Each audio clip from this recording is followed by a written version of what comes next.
just going to look at finding a side using Pythagoras. So if we look at this first one here, and what we want to do is we want to find the side. Now, if you want to find the side, you've got to subtract.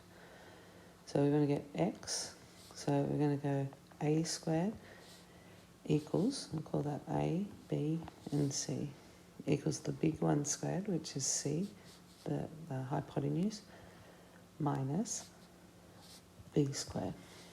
So the side squared equals the hypotenuse squared, or the big one squared, minus the smaller one squared. So which one's the big one? If you go opposite the right angle, then that's the hypotenuse. So if you want to find a side, you subtract.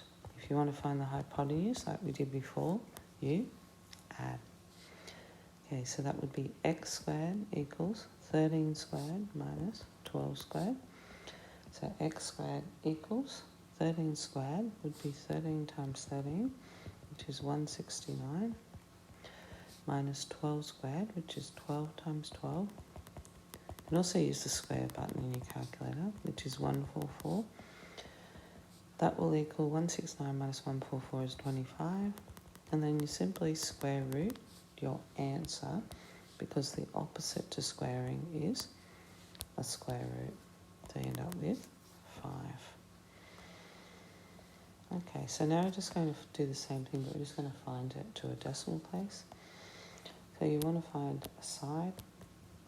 So if you want to find a side, you subtract. So x squared equals 5 squared minus 2 squared. So x squared is 5 squared minus 2 squared. You know it's a side because when you draw an arrow, there's no x on the big side, which is the hypotenuse. It is on one of the sides. So x squared, it doesn't matter if it's this side or this side, the same rule will apply, equals 5 squared, which is 5 times 5, 25, minus 2 squared, which is 2 times 2, which is 4. So x squared equals 21. Now the opposite to squaring is to square root. So if you square root 21, you end up with 4.58, and if you round that off, that would be, we want to do 2 decimal, 4.582, and so it'll be 4.5825.